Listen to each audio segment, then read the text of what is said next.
Olá, sou Roberto Recilhas e no episódio 3 do Coach Minds Talks vamos falar com o técnico Jorge Castilho, atual comandante do Uberlândia, passagens por Maringá, entre outras equipes, e com trabalhos destacados pela sua forma de marcação e intensidade de jogo. Acompanhe o episódio. Um abraço.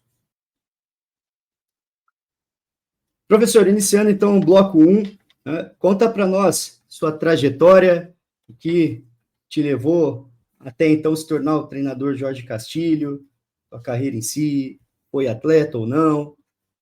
Nos diz aí um pouquinho sobre a história de vida. Eu, como todo jovem periferia, só tinha duas opções, né? Eu ir para o lado da música ou ir jogar futebol. Então, eu optei jogar futebol, fazia assistente paralelo também, é uma coisa que eu gostava muito. Com 15 anos, decidi estar ser jogador de futebol, passando uma passagem muito rápida assim, pelo América Mineiro, depois eu fui para o Vila Nova, onde eu fiquei 3 anos, categoria de base, fui para o AD Guarujá, me profissionalizei, joguei no Boston de Assis, aí em 2002 eu achei melhor parar de jogar futebol, que isso, né, financeiramente, jogando E4, nem existe mais, eu acho, E4, em São Paulo, e aí nós decidimos parar e trabalhar em outro segmento, e aí, um belo dia, um amigo estava dando treino na praia, lá no Guarujá, na cidade, e eu fui conversando com ele, comecei a dar treino com ele, aquele negócio todo, aí comecei uma escolinha no Guarujá, e as coisas começaram a andar,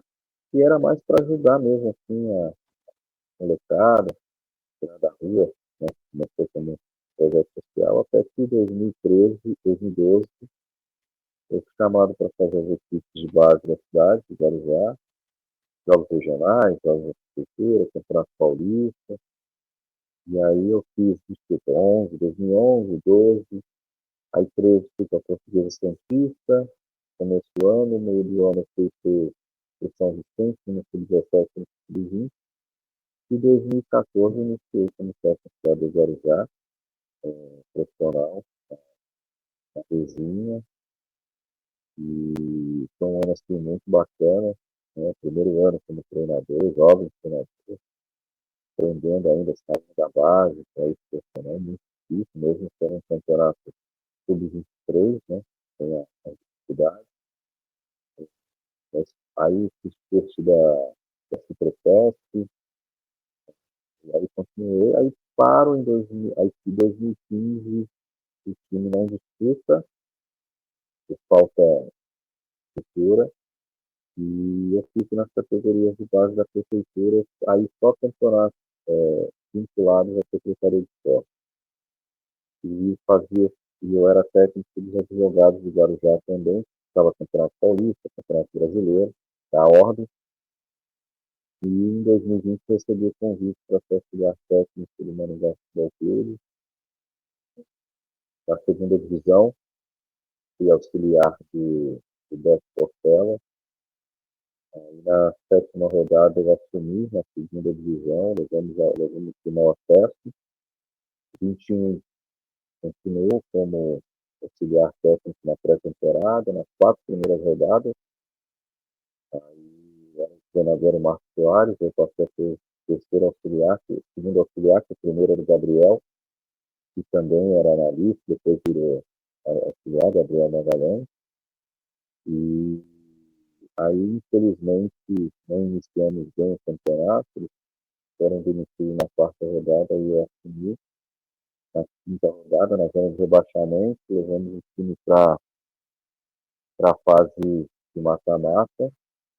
Em 2022 já iniciei como treinador na pré-temporada. Chegamos à final do Campeonato Paranaense de 2022, perdemos para o Curitiba. não tínhamos calendário, só garantimos calendário para 2023. Aí, na oportunidade, eu fui emprestado para o Ipatinga, onde estava na segunda divisão, e depois de 13 anos, nós conseguimos pegar o acesso no Ipatinga, de uma forma, assim, muito... Foi a mão de Deus mesmo, porque o time não ia nem disputar o campeonato em 2022, e aí apareceram os investidores, o time sem estrutura, sem jogadores, sem salário para alguns jogadores, aquela confusão toda que a gente está acostumado a ver no futebol brasileiro, e fomos coroados com acesso em 2022, e aí em 2022 eu consigo fazer a minha primeira licença, a B, onde abriram ali espaço os meus olhos, né, para buscar, para me capacitar. E aí, 23, chegamos à semifinal do estadual, fazendo uma campanha boa na Copa do Brasil, chegando à terceira fase. Nós eliminamos Sampaio Correia, Marcílio Dias e fomos para o terceiro jogo contra o Flamengo. Ganhamos o primeiro, perdemos o segundo no Maracanã. Em 2024, chegamos à final de novo, do estadual, perdemos para o Atlético Paranaense, mas um jogo assim, que foi de igual para igual, e a camisa pesou naquele momento, dentro da Arena da Baixada, mas um jogo onde os torcedores nos aplaudiram bastante pela garra e pelo empenho da nossa equipe, um jogo muito difícil, é bem caro esse título que fica. E aí chegamos aí caímos na segunda fase da Copa do Brasil e chegamos ao acesso da D para C no ano de 2024. Chegamos ao acesso em 24. 25 chegamos ao final do estadual de novo, só que com o Operário, perdemos, ali eu posso dizer, foi um aborto de futebol, uma coisa que se estivesse jogando até hoje, nós saímos lá campeões, mas o futebol tem dessas coisas também, né? Fizemos um bom jogo, primeiro jogo não muito, porque estávamos saindo perdendo do campo, e afinal nós fizemos um jogo melhor, perdemos nos pênaltis, né, infelizmente. E aí chegou o fim do ciclo esse ano, em 2025, na reta final da Série C, e agora, já contratado, ansioso para o início da pré-temporada pelo Uberlândia, para a disputa do Campeonato Mineiro. Uma história de vivências muito rica. E parabéns, inclusive, aí pelo novo contrato, novo desafio aí no Uberlândia, né? E tu também teve período como auxiliar técnico antes de se tornar treinador. Como que foi esse processo de transição? Que diferenças tu citaria aí entre as competências do auxiliar técnico e do treinador? O que da tua vivência como treinador tu percebe de evolução como profissional da tua vivência como auxiliar? Como auxiliar técnico, porque para mim tudo foi muito novo e muito rápido, né? Eu vinha como treinador das categorias de base, eu fui auxiliar uma vez só do Adinaldo Moreno em 2013, em São Vicente, e eu tive para ser auxiliar um pouquinho com muita dificuldade, né? Porque quando você passa alguns anos sendo treinador e eu não me enxergava muito com o perfil de auxiliar, para aquele momento eu precisava evoluir, né? Porque é uma responsabilidade, né? Que o treinador é muito maior, lógico, mas o auxiliar também. Só que graças a Deus eu tenho uma facilidade assim de convívio com os atletas, né? E aí eles me ajudaram muito também nessa questão de ser auxiliar. O Beto me ajudou no início, quando foi auxiliar do Marcos Soares, tanto ele quanto o Gabriel me ajudaram muito nessa questão, na questão auxiliar técnica. Então foi uma preparação muito boa, E quando eu assumo como treinador, muda muito rápido a chave, tem muito tempo de uma preparação, porque eu assumo a primeira vez numa reta final, segunda divisão do time que precisava subir a qualquer custo, estava invicto, o treinador foi mandado embora na sétima rodada invicto, a responsabilidade era muito grande. A primeira coisa que eu fiz é não inventar, é conduzir da melhor maneira possível para que não atrapalhasse naquele momento, né? E depois, numa situação muito ruim, nós estávamos na zona de rebaixamento, e aí o que ajudou é essa maneira e a facilidade que eu tenho, graças a Deus, de gestão, de trazer jogador do lado, extrair ao máximo dos atletas aquilo que eles podem entregar, porque quando você está na zona de rebaixamento, você não passa por isso, né?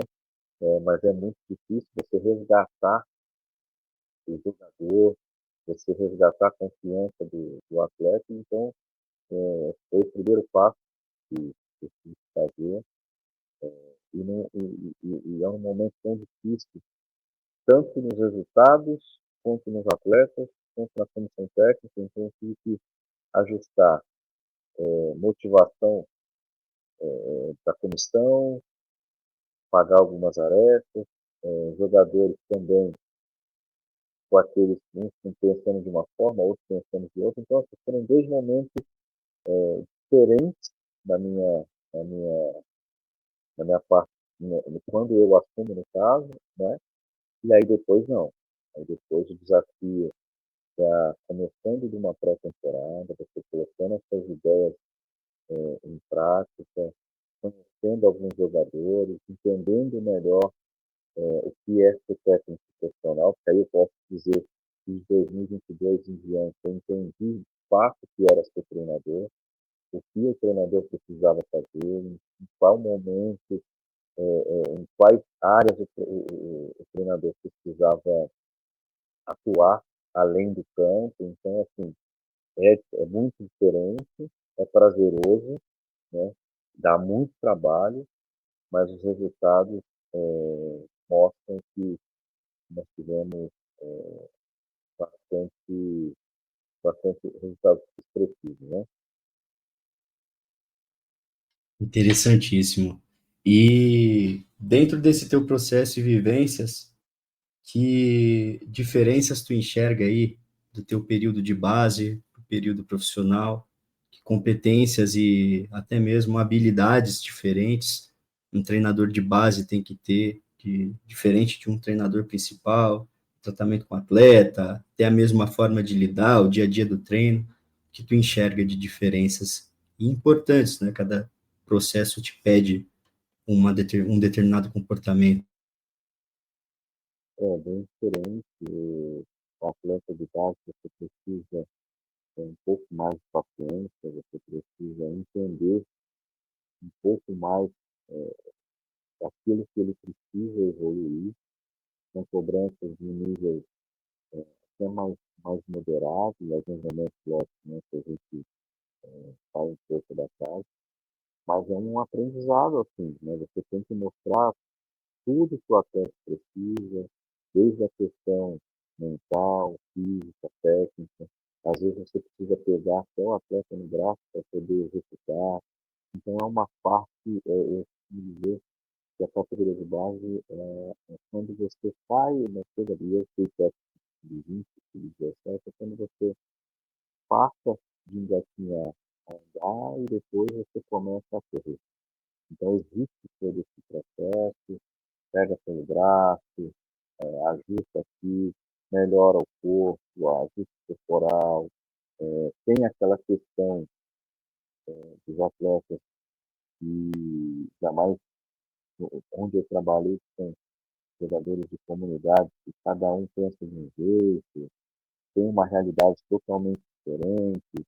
O cara treina de manhã, trabalha à tarde, o cara treina à tarde, trabalha de manhã, estuda à noite, toma conta de carro aqui, cuida do irmão ali mais novo, leva o irmão para o treino, então aquela confusão. Então, você tem que ter uma certa jogo de cintura para lidar com essa situação, né? E tudo isso é pai perturbando, é mãe ligando, é tio ligando querendo que o filho jogue, que o sobrinho joga. Então, é um processo muito difícil, e aí vai para a parte da formação dos jogadores, você ajuda na formação do caráter do que aí é profissional, né? Profissional você existe alguns trabalhos que você tem, que às vezes, como eu gosto de trabalhar muito com jogadores jovens, ainda tem aquele pensamento de base, e aí você tem que tirar aquele pensamento de jogador de base, e mostrar para ele que ele chegou no profissional.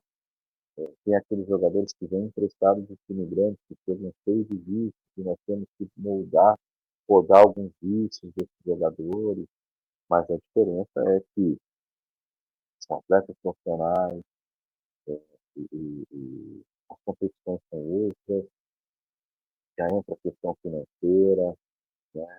São outros tipos de trabalho. São duas situações assim, muito prazerosas de trabalhar, tanto na base quanto no profissional. Hoje eu não sei se eu tenho mais paciência de trabalhar na base, porque a geração está muito difícil. Imagino, imagino. E cada vez mais esse trabalho com jovens, até mesmo essa pular etapas, que é cada vez mais comum entre os clubes, acaba por te entregar atletas que, mas principalmente no comportamento, né, nas questões como pessoa, talvez não passou por todas as formações necessárias e cabe também ao treinador o papel como um pai, muitas das vezes, como um líder, né, um professor mesmo.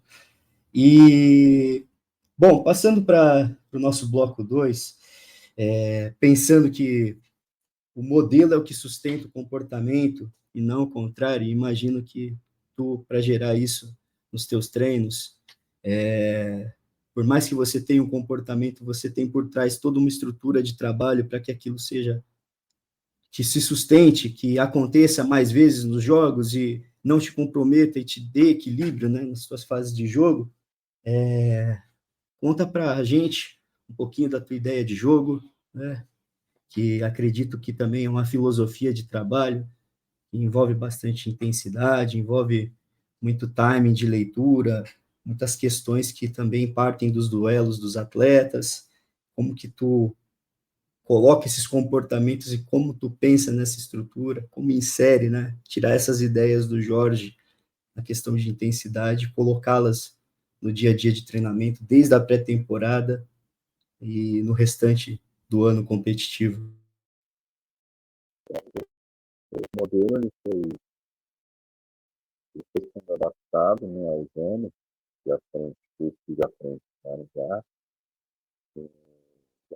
em 22, na evolução assim, do modelo, passei a entender que eu precisava perfis de jogadores para cada posição, né? Para que eu conseguisse colocar em prática a ideia da marcação individual. Então, foi uma coisa assim que no início nós apanhamos um pouco, depois nós estamos entendendo que o primeiro passo seria jogadores com perfil para encarar aquilo que a gente quer. Que é marcar individual, que é ser intenso, jogador que não para de correr, jogador que esteja com fome, jogador que goste de jogar no do adversário, que quer vencer jogos, né? Que ganhe os duelos, porque o nosso modelo ele é pautado em duelos, então o primeiro passo é a contratação, que e os treinamentos, né? Primeiro, todo o staff, toda a comissão técnica acreditar naquilo que, nas ideias que a gente colocar em prática, desde o primeiro dia de pré-temporada, desde o treino de força na academia até chegar ao campo, sempre com muita intensidade, assim, se treina muito o enfrentamento, o duelo. Então, os nossos treinamentos, eles são todos baseados no modelo de jogo, não tem nenhum treinamento aleatório, qualquer jeito, ou vamos fazer isso aqui, fazer não. São todos os jogos usando o nosso perfil na primeira fase de construção, na segunda fase, na terceira fase. Então, todos os trabalhos são voltados para isso. Na segunda, trabalhamos de uma forma, vamos trabalhar a posição, segunda, na terça, vamos trabalhar o setor de meio campo, então, na quarta, vamos trabalhar o ataque, como que nós vamos pressionar, como que nós vamos jogar a partir da segunda bola, como que nós vamos viajar juntos. Então, existe todo esse processo, porque é um time que marca um modelo de jogo que nós marcamos 10-10, onde nós colocamos, na maioria do tempo, os nossos zagueiros em cima da linha do meio campo, preparados para correr para trás. Trabalhamos muito pós-perda, o pé de pressiona, o pé na bola, poucos toques a partir da segunda bola para pegar na caixa adversária. Então, existe todo esse processo que é trabalhado na pré-temporada, e quando você tem a pré-temporada para fazer, a tendência é que as coisas saem melhor. Não tive a oportunidade, graças a Deus, ainda de querer colocar o modelo de jogo já com o barco andando, né, no meio de competição. Então, sempre que assumir as duas equipes que eu trabalhei, foram sempre em pré-temporada. Então, acredito que lá no Uberlândia possa dar muito certo esse trabalho. Muito bom. E dentro da tua forma de jogar e entender o jogo, que dificuldades tu citaria nesses encaixes e que qualidades tu diria que tu identifica e que tu gera sobre os adversários que te proporcionam a manter essa estrutura de jogo? Primeiro é quando você. A dificuldade é você fazer o jogador entender aquilo que a gente quer no nosso modelo. Né? Que muitos jogadores preferem jogar por zona e a marcação individual ela tira esse conforto do atleta. Então, o atleta tem que estar sempre atento, tem que estar sempre ligado. Essa é a maior dificuldade, mas depois que eles entendem também vai. E quando o time adversário consegue manipular de alguma forma para que nosso time perca um empate. Aí essa é uma dificuldade muito grande, porque venceu o duelo, ou manipulou de alguma forma, bagunçou um pouquinho, que você fica com um encaixe mais longo e acaba perdendo o duelo. Aí essa é a maior dificuldade que a gente encontra durante o jogo. A gente tem sido muito estudado e algumas equipes estão fazendo isso, alguns treinadores estão fazendo isso. Né? E o incômodo que a gente causa para o adversário. Eu costumo dizer que é um caos organizado, nós, é proposital esse caos, para que o adversário às vezes nem entenda o que está acontecendo, e quando ele vai perceber, nós já roubamos a bola, chegar no ataque com pouco toque, mudar de corredor muito rápido. Então, isso é o desconforto que dá do adversário, e é uma coisa que eu não abro mão, é essa marcação firme, as mudanças de corredores muito rápidas, atacar com o máximo possível de jogador, é o desconforto que dá. A intensidade, tirar o conforto do adversário, é esse modelo de jogo mais fácil. Maravilha. Dentro desses aspectos, tu acredita que, por exemplo, gramado, qualidade técnica dos atletas, entre outros aspectos, pode utilizar até mesmo como uma vantagem competitiva para o teu modelo? Como tu identificaria usar o cenário ao seu favor? Usa muito o cenário ao nosso favor, às vezes o próprio gramado, o próprio campo de grama sintética atrapalha um pouquinho a gente, porque como na maioria das vezes são jogadores muito fortes fisicamente, acaba tendo um pouco menos de qualidade técnica, e quando você joga num campo de grama sintética, ele exige um pouco mais de qualidade técnica. Se você enfrenta um adversário com qualidade técnica, às vezes complica um pouquinho, como é assim no Paraná jogar na Arena da Baixada, né? Então essa é uma dificuldade. E nos outros campos, cara, coloca um estágio a nosso favor. Vamos jogar em campos de grama natural, campo ruim, é na força que nós vamos. E como é sempre um estudo do adversário, pelos analistas, né? Então a gente coloca também os jogadores de acordo com o adversário, de acordo com o gramado. Ah, eu tenho um jogador técnico no banco, então esse é um jogo com um jogador técnico. Esse é um campo com um jogador com muita força, então a gente também adequa a isso. É lógico, aqui no Maringá, no tempo que eu fiquei, nós tínhamos é, essa facilidade de já estar 5 anos no comando e trazendo jogadores com esse perfil, e eu sei que nem sempre vai dar para colocar isso em prática, né? Uberlândia, qualquer outro tipo, eu tive até dificuldade em 22 no Patinga nessa questão. Mas eu sou um treinador muito adaptável. Pode acontecer em algum momento também de não jogar individual, mudar a maneira de jogar devido ao jogo, devido ao campeonato, devido aos atletas que eu tenho nas mãos. Então, eu sou muito tranquilo quanto a isso. Muito bom, muito bom. E na tua memória, assim, que jogo ou momento teu de trabalho tu colocaria assim, não, esse é meu jogo referência, da onde minha equipe fez tudo à perfeição e eu tenho o maior gosto de lembrar disso.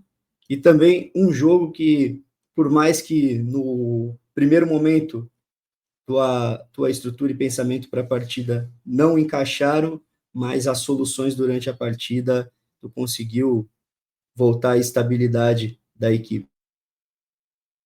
São, são 3 jogos que ficaram assim, marcados nesse top que você trouxe. O primeiro foi contra o Flamengo, em 2006, foi a primeira oportunidade de jogar com os gigantes. Nós fizemos uma análise do Flamengo, nós quebramos a cabeça para analisar o Flamengo, procurar os pontos negativos do Flamengo e os pontos fortes. Só tinha pontos fortes, difícil demais até de encontrar, e nós encontramos, dentro dessa análise, 2 situações que nós poderíamos fazer o gol no Flamengo, né? Que era uma bola, não estou lembrando o nome do lateral esquerdo, era uma bola nas costas do lateral esquerdo, com uma infiltração do meu médio, e o médio chegando ao fundo, conseguiu fazer essa bola de retorno com uma entrada do extremo oposto. E o nosso segundo gol sai dessa forma, com 2 toques curtos e uma onda no diante, ele entra nas costas do lateral, entre o lateral e o zagueiro, ele consegue jogar essa bola para trás, e o Serginho entra desse lado e faz o gol. O primeiro gol era uma virada de bola para esse mesmo médio, que era o Diante, e aí ele consegue cabecear para dentro da área e o Thiago Davi Luiz faz o gol contra. Então esse é um jogo onde o pouco que nós tínhamos de chance de fazer gol, nós treinamos e conseguimos colocar em prática. Esse é um jogo que ficou marcado. Nesse ano, um jogo que para mim foi 100%, foi o jogo contra o Atlético Paranaense, na semifinal na Arena da Baixada, que a gente ganha 3-0, 3-1, se não me falha a memória, onde tudo aquilo que nós treinamos aconteceu, saiu a frente, qualquer coisa a mais do que nós treinamos, os jogadores colocaram tudo em prática, então é um jogo que não sai da cabeça, toda a oportunidade que eu tenho eu falo desses 2 jogos, né? E o jogo contra o Operário, primeiro jogo da final do Maringá, onde nós saímos perdendo de 2-0, montamos a estratégia de tudo errado, parecia que o Operário estava com 12 jogadores em campo, e aí nós deixamos que o vestiário, tivemos que ajustar com 2 jogadores sentindo, e eu fiquei em não tocar naquele primeiro momento, corri o risco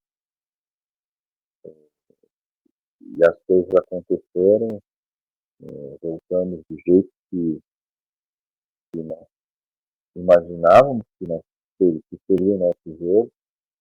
Tivemos até a chance de fazer 3-2 e não conseguimos, mas ele mostrou a superação e mostrou que o vestiário é do treinador. E quando o treinador consegue passar aquilo para os jogadores que não está acontecendo, o que não aconteceu no primeiro tempo, e eles entendem, o resultado vem. Então foram 3 partidas assim, importantes que eu tenho na minha memória. Imagino tu falando agora, parece um filme na cabeça, né? Passando. Muito legal.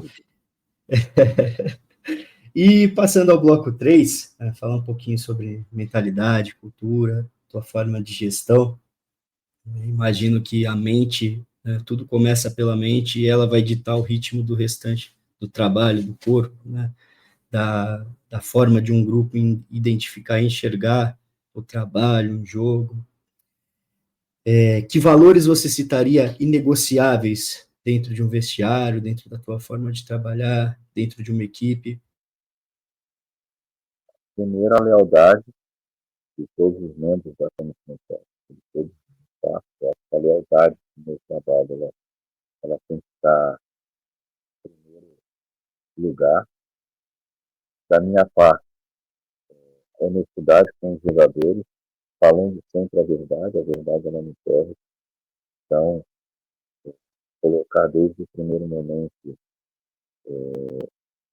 o olho no olho, trazer para perto, fazer o que precisa ser feito para extrair ao máximo do jogador, não está bem, falar para ele que não está bem, porque não está bem.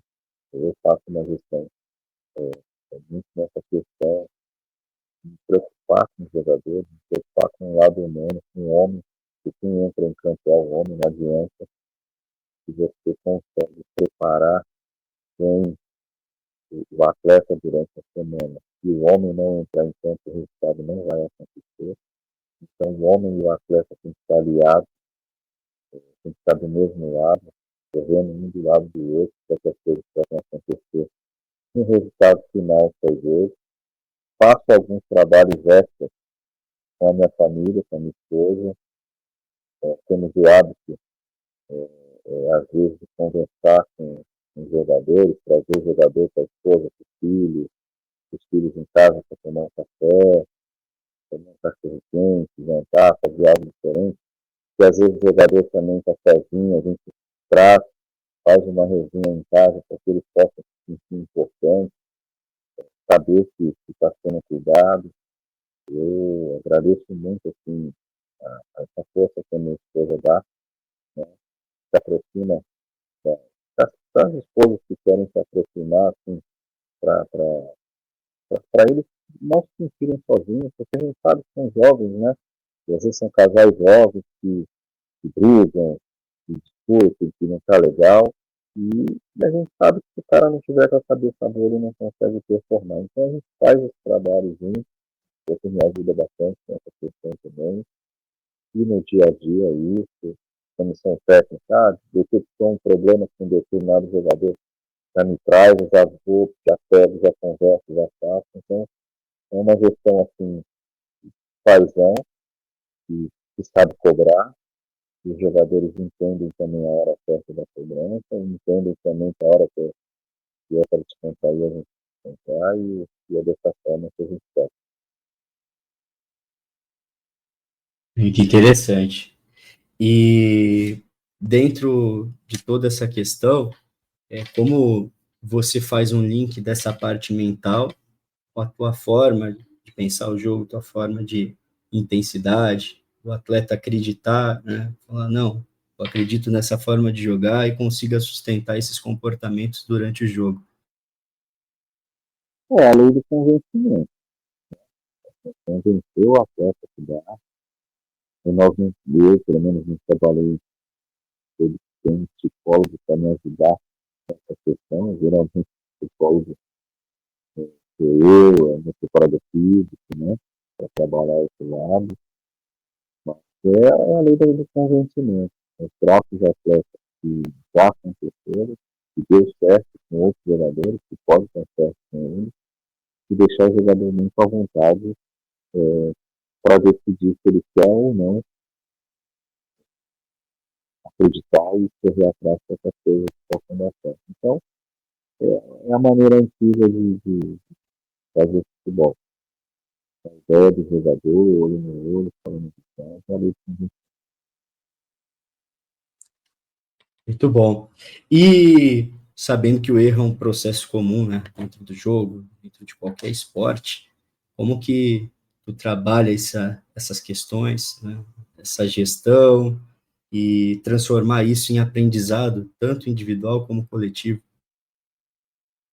como dizer, que o futebol é um esporte que faz de erro do que ele acerto. Então, você, dentro do jogo, você erra mais do que acerta. E passar confiança quando erra, cobrar também. Uma coisa que eu não admito, trabalho é errar por omissão, e a gente passa isso para eles. Como nossos treinos, eles são muito intensos durante a semana, faço inclusive muito da questão física e mental também, porque o cara corre muito, mas ele também precisa pensar, os erros vão acontecer, e saber o momento de uma cobrança mais rígida, o momento de entender que aquele erro aconteceu porque tinha que acontecer. Eu ainda tenho muita dificuldade quando erro, fico remoendo o erro, mas tento passar para os atletas que não dá para ficar remoendo, até porque a tomada de decisão é deles, né? Então eles não podem remoer muito. Então é dessa forma que eu dou conta. Perfeito. E vamos então passar para o próximo bloco. Da sua adaptação, desenvolvimento e visão de futuro, como que tu identifica ali o Jorge que iniciou como treinador e o Jorge de hoje, que tu citaria, poxa, meu período de aprendizado me levou a chegar a essa forma, quais pontos principais tu diria aí, até mesmo para os treinadores mais jovens, né, que talvez estão começando a passar por aquilo que tu já passou um dia. O primeiro passo é você olhar para trás, ver tudo aquilo que você passou, ver aonde você está, os pontos que houveram evolução, e eu falo que a minha evolução ela vem na questão da gestão, ela vem no entendimento do jogo, evoluir muito na questão do entendimento do jogo, evoluir muito na questão de cobrança, de ser mais flexível em alguns momentos, né? Era muito carreteiro, hoje não, hoje eu entendo. Saber que o jogador ele é o protagonista do jogo, mas os processos durante a semana eles te levam a resultados no final de semana, como o jogo, e isso eu não tinha, eu achava que tinha que ser do meu jeito e pronto, e eu já aprendi que não é assim. Né? Então, a evolução que eu vejo tem as minhas perspectivas, né, de subir a cada ano na prateleira do futebol nacional, procurar me capacitar cada vez mais para que possa alcançar esse objetivo. Perfeito. E dentro da tua forma de pensar o jogo, aquilo que tu vivencia, quais as maiores dificuldades que tu já enfrentou em implementar esse processo dentro do futebol, mas também quais os frutos aí que tu fala, não, isso daqui é o que eu me encontro, é o que é a minha mentalidade de jogo, é nisso que eu acredito e que te sustenta a manter essa ideia. O que me sustenta manter a ideia é que eu sou muito competitivo, sou muito intenso, eu acho que a intensidade ser competitivo, ajuda muito a fazer com que o seu modelo dê certo, porque você acaba transmitindo isso para os atletas. Eu acredito muito que o time de futebol, a equipe, ela tem que ser a cara do seu treinador. E se o seu treinador ele é intenso, se o seu treinador ele é guerreiro, o seu time vai ser assim. Então, isso é uma coisa que eu identifico muito, que tem que estar muito atrelado ao modelo de jogo, por conta dessa intensidade, por conta dessa vontade de ganhar. As dificuldades, ela, ela tem quando, às vezes, você ouve, como nós ouvimos, né, muito que tema certo, será que você vai fazer isso na Série A? Até quando você vai sustentar isso? Então, são essas dificuldades que tem. Mas nós temos que mostrar o resultado, né? Eu não posso falar como eu vou fazer na Série A, porque eu ainda não estou na Série A. Então, essas são as únicas dificuldades que eu vejo. As críticas por parte de pessoas que não estão dentro do projeto, porque eu até expliquei numa entrevista, entender um pouquinho, que as pessoas acham que a marcação individual, os encaixes, é só você direcionar o número para o seu jogador, que marca fulano, que marca ciclano, que é tudo certo. Eles acham que é só isso. E não é só isso, cara.